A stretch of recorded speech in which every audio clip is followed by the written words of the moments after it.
UPSC prelims fact में आपका स्वागत है। आज का टॉपिक इंडियन पॉलिटी के लोक लेखा समिति से संबंधित है। इम्पोर्टेंट टॉपिक है क्योंकि इसके 100 वर्ष हुए हैं। इसके बारे में प्रीलिम्स और मेंस दोनों की दृष्टि ज़्यादा महत्वपूर्ण। आइए इसको आज टोटल कवर करते हैं। आइए देखते हैं चर्चा में क्यों है। जैसा कि मैंने आपको बताया कि यह पब्लिक अकाउंट कमेटी यानी लोक लेखा समिति के अभी हाल में 100 वर्ष पूरे हुए हैं, इस कारण से ये चर्चा में है। पब्लिक अकाउंट कमेटी या लोक लेखा समिति 3 वित्तीय समितियों में से एक है। तो यहाँ पहला प्रीलिम्स फैक्ट क्या हो गया है कि लोक लेखा समिति एक वित्तीय समिति है, फाइनेंशियल कमेटी है, याद रखना। और अन्य दो कौन सी हैं? तो एक प्राक्कलन कमेटी है, एक सार्वजनिक उपक्रम कमेटी है। तो दो हो गई, एक प्राक्कलन समिति या प्राक्कलन कमेटी, दूसरा है पब्लिक कमेटी, पब्लिक सार्वजनिक उपक्रम committee, PSU, public sector unit. तो सार्वजनिक उपक्रम कमेटी। संसद की सारी समितियां, तो यहाँ नोट करना है, संसद की समितियां अनुच्छेद 105 और अनुच्छेद 118, तो 105 और 118 अनुच्छेद 105 और 118 के तहत शक्तियां प्राप्त करती हैं। तो किस आर्टिकल के तहत, किस अनुच्छेद के तहत? तो अनुच्छेद 105 और अनुच्छेद 118 के तहत इस संसदीय कमेटी, पार्लियामेंट कमेटी, ये अपने पावर को प्राप्त करती हैं, यानी शक्तियों को प्राप्त करती हैं अनुच्छेद 105 108 के तहत। 105 में क्या है? संसद सदस्यों के विशेषाधिकार। आपने पढ़ा होगा कि कोई भी सांसद है, गिरफ्तारी उस जब संसद सत्र चल रहा हो उसके 30 दिन पहले 30 दिन बाद ना ही कोई उसे गिरफ्तार कर सकता है। सिविल मामलों में, दीवानी मामलों में उसकी ज़्यादा सुनवाई नहीं होगी और अध्यक्ष की अनुमति के बिना उसे गिरफ्तार नहीं किया जा सकता। तो उसे किस आर्टिकल के तहत विशेषाधिकार प्राप्त है? तो उस आर्टिकल का नाम है 105। इसी अनुच्छेद के तहत उसे इतनी सारी विशेषाधिकार, इतनी सारी शक्तियां प्राप्त है प्रत्येक संसद सदस्य को, हर एक संसद सदस्य को। अनुच्छेद 105 आर्टिकल 105।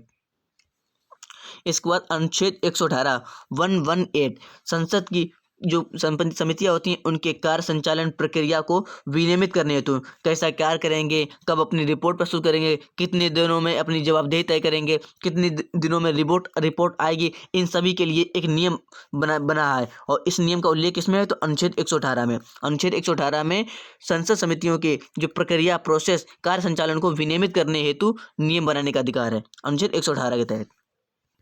तो आप इसे स्क्रीनशॉट मार लीजिए। यह एक पूरा खाका है पार्लियामेंट कमेटी का। पार्लियामेंट कमेटी कितने? एक फाइनेंशियल कमेटी होती है, एक स्टैंडिंग कमेटी होती है, एक एडहॉक कमेटी होती है, सेलेक्टिव कमेटी जिसे कहते हैं। सेलेक्टिव में किसी पर्टिकुलर एरिया में गठित की गई कमेटी, और फिर है एडमिनिस्ट्रेटिव कमेटी या प्रशासनिक समिति।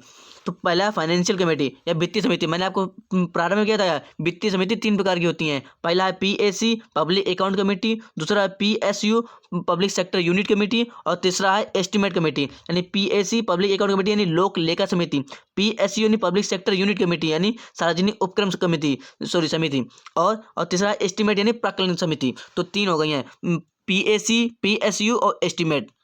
और अगला है स्टैंडिंग कमेटी। स्टैंडिंग कमेटी है जैसे एक कमेटी ऑन रेलवे या हेल्थ, किसी एक एरिया संबंधित हो, जैसे स्टैंडिंग कमेटी। जैसे आपने अभी हाल फिलहाल में चर्चा रहा तो विवेक देवराय समिति पढ़ा होगा आपने। रेलवे के निजीकरण में इन्होंने सुझाव दिया था। तो किस इन कमेटी, पहले कोई कमेटी गठन की जाती है, जैसे रेलवे में रिफॉर्म होना है या किसी हेल्थ क्षेत्र में रिफॉर्म होना है, तो उसके लिए पहले कमेटी गठन की जाएगी। वो उस जो पर्टिकुलर क्षेत्र है जिसके लिए गठित की गई है, उसकी सारी कमियां को, उद्देश्य को पहचानेगी, फिर मंत्रालय को रिपोर्ट करेगी, संसद में रिपोर्ट प्रस्तुत करेगी, फिर उसी प्रकार से लॉ और नियम बनते हैं। समझ गए आप? तो स्टैंडिंग कमेटी या जो इसे रेलवे में गठित हुई और हेल्थ सेक्टर संबंधित होती है। अब इसके बाद सेलेक्टिव कमेटी। सेलेक्टिव मीन्स किसी एक एरिया को आपने सेलेक्ट कर लिया है। जैसे आप किसी एक प्रीलिम्स से पढ़ते हैं, तो प्रीलिम्स में आपने पहले किसी एक एरिया को कंप्लीट करना चाहा, तो किसी एक क्या पर्टिकुलर कमेटी हुई है, तो सेलेक्टिव कमेटी। जैसे किसी एक जीएसटी के लिए हो गई है, किसी एक क्षेत्र के लिए सेलेक्टिव कमेटी जो कि चुन के बनाई जाती है। ठीक है। और अगला एडमिनिस्ट्रेटिव कमेटी। एडमिनिस्ट्रेटिव मतलब समझो प्रशासनिक समिति। इसमें क्या होता है?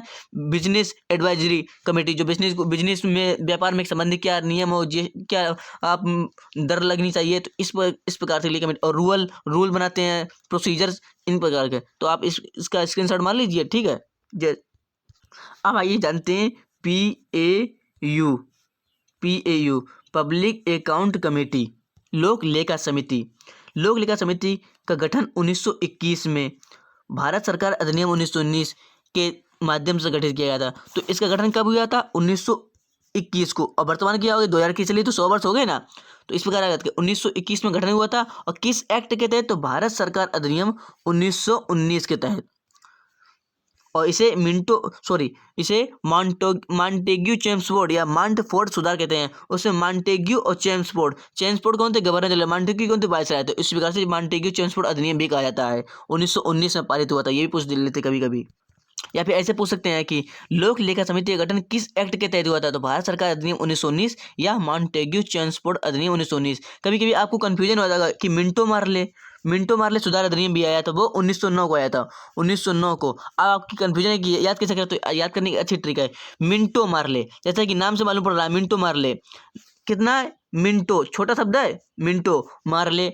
और मॉन्टेग्यू चेम्सफोर्ड बड़ा शब्द है, तो बड़ा शब्द है, बड़ा नाम, तो 1909। और छोटा शब्द है, तो 1909 और 1919। तो बड़ा के लिए बड़ा और छोटा के लिए छोटा। तो इस प्रकार आप याद कर सकते हैं। मॉन्टेग्यू चेम्सफोर्ड बड़ा नाम है तो 1919 होगा। मिंटो मार्ले छोटा नाम है तो 1909 होगा। इस प्रकार आप याद कर सकते हैं। ठीक है। अगला क्या है?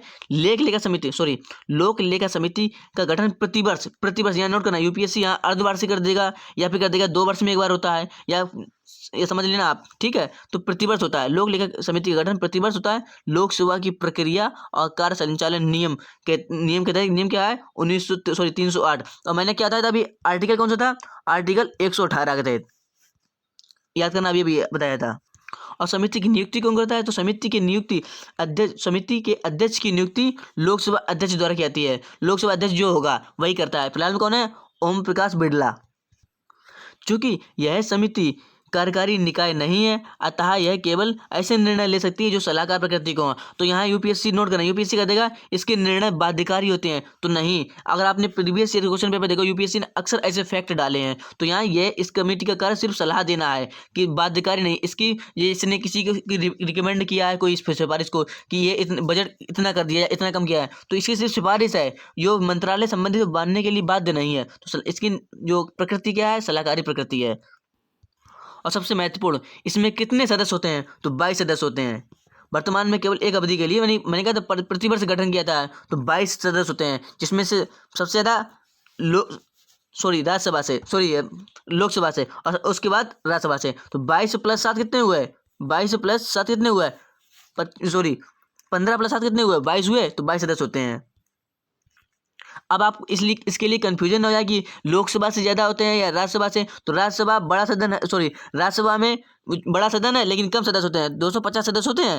राज्यसभा में 250 सदस्य होते हैं और लोकसभा में 552 होते हैं। यहाँ 252 होते हैं। तो 500 ज़्यादा, जहाँ ज़्यादा सदस्य होंगे वहाँ से ज़्यादा सदस्य आएंगे। तो 552 ज़्यादा है तो यहाँ से ज़्यादा आते हैं, और 252 कम है तो इससे कम आते हैं। इसका उद्देश्य क्या होता है? उद्देश्य भी नोट कर लीजिए। इसे यह सुनिश्चित करने के उद्देश्य से तैयार किया जाता है कि संसद सरकार को जो धन देती है, धन विशिष्ट और निश्चित मद पर ही खर्च किया जाए। जैसे संसद ने कहा था कि आप इसी पर्टिकुलर क्षेत्र में खर्च कीजिए, तो ये सरकार कहीं आसपास ना खर्च कर दे, कहीं घपला ना हो जाए, इसके लिए ये एक वॉच डॉग की कार्य करती है। वॉच डॉग में समझ रहे, आप देखने का कार्य करती है। केंद्र सरकार के किसी भी मंत्री को इसका सदस्य, ये नोट करना बहुत इंपॉर्टेंट, बहुत मस्ट इंपॉर्टेंट है। यहाँ पर आप प्रीलिम्स की फैक्ट बन सकता है। क्यों? क्योंकि अक्सर यूपीएससी ने ऐसे क्वेश्चन पूछे हैं कि ये इसमें कौन सा मंत्री होते हैं, कौन मंत्री नहीं होते हैं। तो केंद्र सरकार के किसी भी मंत्री, केंद्र सरकार कोई भी मंत्री नहीं होगा, जो मंत्री होगा वो इस समिति का सदस्य नहीं होगा। कोई भी मंत्री सदस्य नहीं होगा, जो मंत्री होगा वो सदस्य नहीं होगा। यह सरकार के वित्तीय लेखों और व्यय को पूरा करने के लिए सदन द्वारा दी गई राशि के विनियोग यानी खर्च को दर्शाने वाली जो खर्च करने वाली होती है उसकी जांच करती है, लेखों की जांच करती है। जैसे सरकार ने कुछ खर्चा किया, उसका लेख प्रस्तुत किया, तो ये कमेटी गठन किया जाएगी और वह इस जो ये लेख ये प्रस्तुत करेंगे डॉक्यूमेंट, उसकी जांच करेंगे कि या सही खर्च हुआ है या ज़्यादा खर्च हुआ है या कम खर्च हुआ है, सही किसी को गलत टेंडर तो नहीं मिला है या किसी ने भ्रष्टाचार तो नहीं किया। इसकी जाँच करती है। सिर्फ सलाहकारी, हमने क्या था, यह सिर्फ सलाहकारी निकाय है। इसकी जो कमेटी होती है वो बाध्यकारी नहीं होती है, ना ये किसी को दंडित कर सकती है। सदन के समक्ष रखे गए ऐसे अन्य मामले जिन्हें समिति ठीक समझे, सिवाय सार्वजनिक उपक्रमों से संबंधित, जो सार्वजनिक उपक्रम कमेटी को आवंटित किए गए हों, ऐसे मामले रखती है और संसद की पटल पर रखती है जो अपनी रिपोर्ट होगी।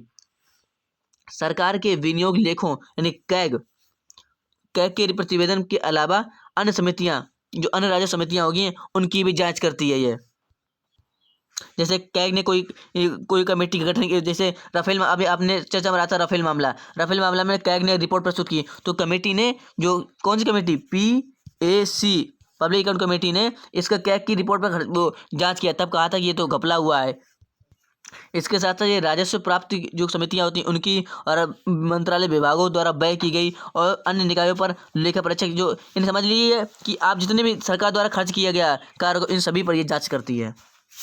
अब देखते ही मेंस की दृष्टि से ज़्यादा महत्वपूर्ण जाता है कि संसदीय समितियों का महत्व क्या है। महत्व तो ये क्या होता है, मंच प्रदान करता है, एक मंच प्रदान करता है किन्हें, जैसे संसद, चूंकि संसद को सारे कार्य करने होते हैं, तो संसद जटिल मामलों पर विचार करती है। जैसे पब्लिक डेटा अकाउंट हुआ, जो पब्लिक लोक लेखा समिति हुआ, तो जैसे अभी फिलहाल में चर्चा में रहा था डेटा बिल, जो व्यक्तिगत डेटा, निजी डेटा संबंधित बिल होता है, ये एक जटिल मुद्दा है। साइबर सुरक्षा, ये जटिल मुद्दा है। तो इसलिए ऐसे मामलों को बेहतर ढंग से समझने के लिए तकनीकी विशेषज्ञता की आवश्यकता होती है। तो आप तो जानते होंगे कि हमारे नेता कैसे होते हैं, जो 10वीं पास होते हैं वही हमारे नेता हो सकते हैं। तो इस कारण से इन्हें बेहतर ढंग से समझने के लिए तकनीकी विशेषज्ञता की आवश्यकता होती है। इसके लिए क्या होते हैं, ये ब्यूरोक्रेट्स आते हैं, ब्यूरोक्रेट्स व अन्य लोग आते हैं जो अपनी तकनीक किसी एक क्षेत्र में विशेषज्ञ होते हैं। वो अपनी राय देते हैं कि कहाँ सुरक्षा हो सकती है, कहाँ लूपहोल हो सकता है। इस कारण से इस समिति का गठन किया जाता है। ये समिति एक ऐसा मंच प्रदान करने में मदद करती हैं जहाँ सदस्य मामलों के अध्ययन के दौरान विधि क्षेत्र या विषय विशेषज्ञता,